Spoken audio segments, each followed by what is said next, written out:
அறிமுகம். இன்றைய ரீகேப்பிற்கு வரவேற்கிறோம். இன்று நாம் பார்க்கப் போவது கௌதம் மேனன் இயக்கத்தில் சூர்யா இரட்டை வேடத்தில் நடித்த வாரணம் 1000.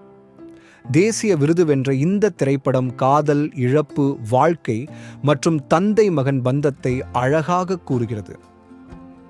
திரைப்படம் தந்தை கிருஷ்ணன் மரணத்துடன் தொடங்குகிறது.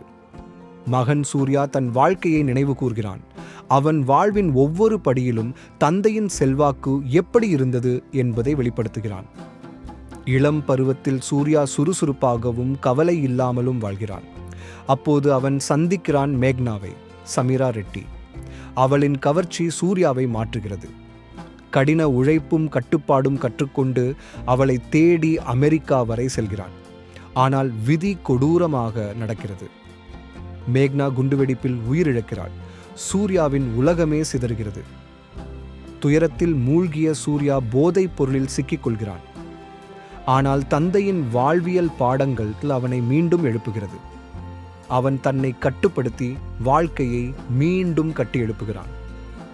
பின்னர் சூர்யா பிரியாவை சிம்ரன் சந்திக்கிறான். அவளுடன் வாழ்க்கையில் நிலைத்தன்மையும் குடும்பத்தின் மகிழ்ச்சியும் கிடைக்கிறது. மேலும் தந்தையைப் போலவே பொறுப்புடன் துணிச்சலுடன் அவன் இராணுவத்தில் சேர்கிறான். வெற்றி, தோல்வி, மகிழ்ச்சி, துக்கம், எந்த நிலையிலும் தந்தையின் குரலும் சிந்தனையும் சூர்யாவை வழிநடத்துகிறது. கிருஷ்ணனின் மதிப்புகள்தான் அவன் பலமாக மாறுகின்றன. இறுதியில் சூர்யா உணர்கிறான், தந்தை உடலால் இல்லாவிட்டாலும் அவரது ஆன்மா எப்போதும் தன்னுள் வாழ்கிறது. வாரணம் 1000 படம் தந்தையின் அன்பும் வழிகாட்டுதலும் என்றும் நம்முடன் இருப்பதை அழகாகச் சொல்கிறது.